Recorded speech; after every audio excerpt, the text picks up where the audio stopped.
to garner 3 seats. You know, you've said it is a party that has been there for 7 months and has performed well. But if we, on the converse, we look at other positions, better not, it was expected that DCP or the United Opposition would win, Malava and Margarini as well. But just what's your view on the by-election? How would you rate it, as well as how would you rate IEBC? Thank you very much, Dennis, and most welcome. I'm very glad to have KTN here with me tonight. Your station has gained a lot of respect from the people of Kenya because of being objective and telling Kenyans as it is. Your sister newspaper, The Standard, is now the newspaper of choice because of good editorial policy, of being very objective, being straightforward and telling the people of Kenya the truth. And I want to encourage KTN and The Standard to continue, because objective journalism is good for our democracy, it's good for our country. So I'm very happy to have you here. We have come from by-elections. That was a small dance. The main dance is here to come. And you know, there is a saying that you don't want to dance yourself lame before the main dance. I am more concerned about the main dance, the one for 2027, the general election. The by-elections have come and gone, and they don't reflect the political situation in the country, really. Malava was a sham, Bere was a sham. It was not possible to have a free and fair election in those two constituencies because of the level of violence by the state and goons. In Malava, some people are even they silted their stomach and removed intestines. Some areas, skulls were broken and they removed the brain. And there was just too much violence in Malava and voter suppression. In areas where Seth Panyako was strong, goons under the supervision of police unleashed terror on the people of Malava. And even the candidate, Seth Panyako, was beaten up by police and goons. And IBC is just quiet. I saw them the other day do a post-mortem, and the chairman never even made any reference to the level and amount of violence that was seen in Malava. The same way in Bere.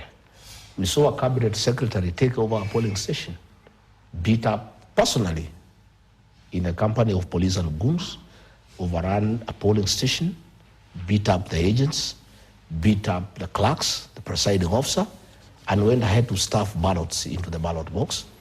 And the IBC is unconcerned.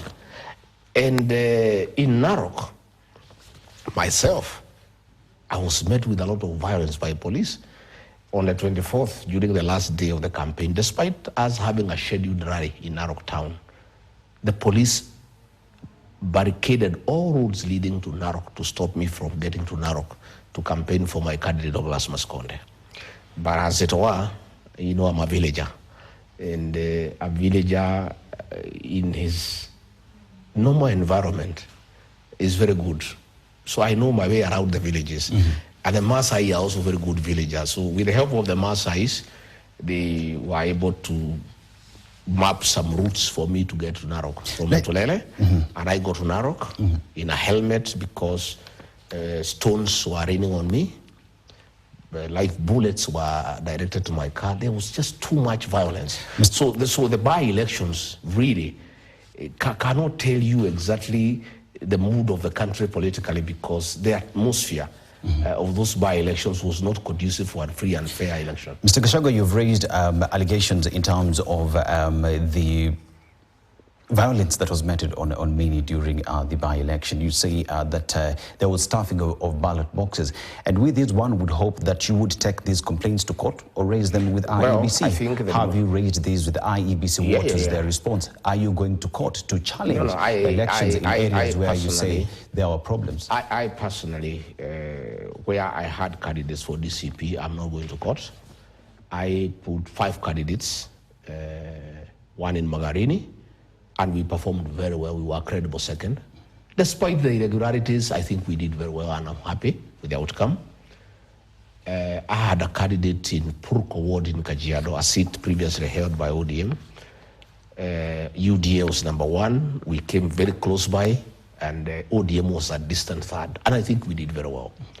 in Narok town, despite the violence, despite the voter suppression, despite voter bribery, and making it almost difficult to carry out the by-election, DCP won and beat everybody hands down. Again, we beat ODM, UDA, and all those other parties in Kariobangi North, in Nairobi, as cosmopolitan area. Again, we did very well in Kisa East, in Quisero constituency in Kakamega. I think ODM was number 9, UDA was number 10. We emerged victorious. And what it means is that, since we formed DCP was formed just the other day. It's only 7 months old. It's a very young party. But out of the 24 by-elections, we won 3. And to shame our detractors, William Ruto and company, they have been spreading propaganda that DCP is a tribal party, it's a party for the mountain. We won in Quisero. Quisero is 600 kilometers from the mountain. There are no mountain people who live in Kakamega. It's the Luya nation who live there. We won here in Nairobi in a cosmopolitan environment where all communities are. We won here in Nairobi. In Narok, our candidate was a Ma. It was not a Kikuyu. And the Ma people and the other communities that live there, subscribe to the philosophy of DCP, of listening to the people. Our party is listening to the ground. And what I want to say is that the by-elections give DCP an opportunity to show its national outlook, its acceptance across Kenya. And this is the party to watch, I can tell you. Yeah. And we've just come in. That was a very strong showing for a young party. But as I told you, this was a small dance. Yeah. We are looking forward to the main dance. As we look forward to the main dance, Mr. Gachagua, one would say in areas that you performed very well, you heaped praise on the performance. That means it is an election as well that was carried out by IEBC. The areas that the United Opposition